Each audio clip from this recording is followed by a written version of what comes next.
Edisto Island is grown, but it's not going to be rapid growth, simply because we don't have the water and the sewer. Is it still a bunch of people still trying to buy property? People still trying to buy, and every time you look around, in fact, Edisto Beach is just about sold out. Edisto Island, home of the Black King of Edisto, Henry Hutchinson. Serving in the Union Army during its occupation of the island, Hutchinson became a leader in the black community. A well-respected community leader, Hutchinson built and operated the island's first black-owned cotton gin in 1900 and advocated for black land ownership, helping others acquire property. He and his wife Rosa lived in what is known as the Hutchinson House until he was murdered by a white man from Wadmalaw Island in 1940. But his legacy of land ownership remained a staple of the Edisto community, though it faces its own issues involving heirs property. Tell us about the church, or the history of the church. The church built in 1818 by a slave owner by the name of Hepzibah Townsend, was given to the black in the early 1800s, was 1818. If you look at it, this part here was built first, and then this part here was added on. But Hepzibah Townsend married the plantation owner here. She was 16, and when the war started, they didn't know what was going to happen during the Civil War, so they sent her here to Edisto to keep her safe. Her husband wouldn't agree to build this church for her. He was a member of the White Presbyterian Church. He didn't stop her, because he probably figured she would never get it built. Members of our church actually built this church. The slaves actually built this church. There's more of us here than them. White people usually came here during the wintertime because of the mosquitoes. They're scared of getting malaria and all that other stuff. So this island was populated mostly by black people. Now, there were a few people here, of course, because of the plantation owners, so they did have churches here. But after the war started, then they were fearful of being here, especially when I think when they got to the Charleston area, scared of coming here. So they left the island, you know, so black people thought that, okay, we're here, you know, this is ours now. Everything on it is ours. And now we're here to talk about heirs property, and what I want to know is if that's an issue that some of your parishioners are facing. Absolutely, yes it is. And have they told you what some of their issues are as it relates to this heirs property thing? Well, it's grown so with so many people involved, it's so hard to break it loose. I can attest to the fact there, because back in 1972 we had to go to work and take care of ours, and it was quite a mess. So where are we at right now? We are off of Indigo Hill Road. This is the Burnell property. Not only this little area, but all the way back to the woods, way back there. They also own this property over here and that piece over there. And the reason I know this property is because my aunt married into this family, and that was their house over there. You can't see it now, but their house is over there. And this was Martha Burnell, Martha, you know. This is his family's property, and he was married to a Fillmore. So they have more property in what we call clock, straight back in the back. But that's the reason I know it now. This is Mrs. Mamie Murray Wright. She died recently, within the last 3 weeks. She passed, and that's her sister, Mrs. Ruthie Robinson. Right. And that's one of the nephews that stays over here sometimes during the week, on the weekends. And this is all the Burnell land? All this is Burnell's land.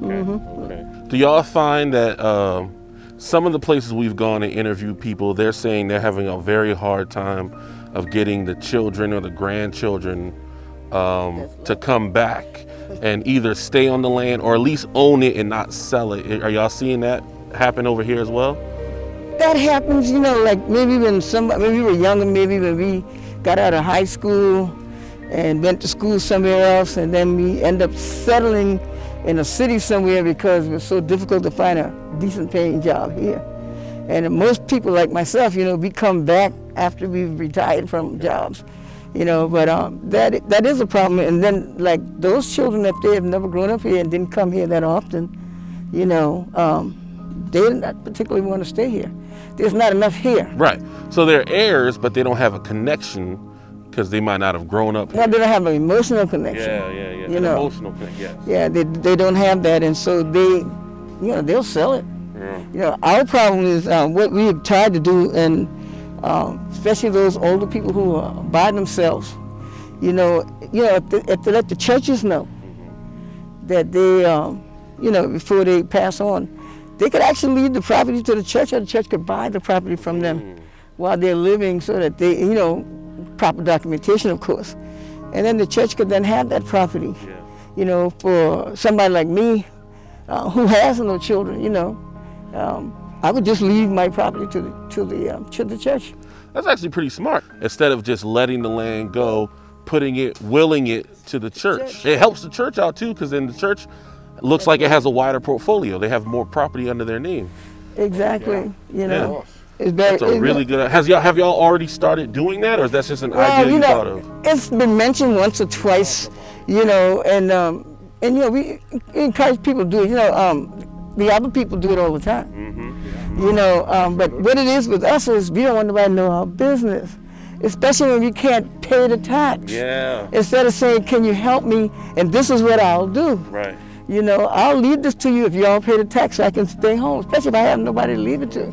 Pastor, you want to say something? Yeah, and my encouragement to people is that rather than let the tax people take it, I know some people might not like this, but I say sell it first. At least you get something. But if you let the tax people take it, you get nothing. Right. Absolutely nothing. Right. And I do encourage it. But what Sister Smith was just saying, we have been encouraging that, but we still not have come to that point. Yeah. I know for a fact that South Carolina ETV, they offer that as an option for people who want to sponsor or support their radio station. Right. Is they say, like, will your, you know, money to us when you die, or property to us when you die, and people do it. Yeah. You know? Oh yeah. Oh yes, people do it. Well, this is an island, and because it is, you know, we got so much more people here than ever. I'm sure we've been outnumbered by now. We just can't see it. If you go down some of these little tiny 2-lane roads and you burst out and there's all these people, you know, and see what happens too sometimes is they go, you know, people have friends in the tax office and they find out whose taxes are behind, not us now. We don't have that kind of pull.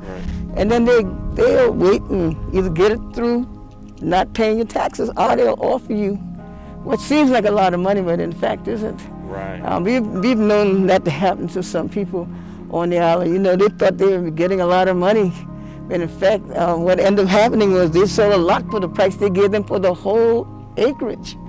And so the children that go and then they live in the city and then they start having children of their own, they may come down there once in a while and say, yeah, we from.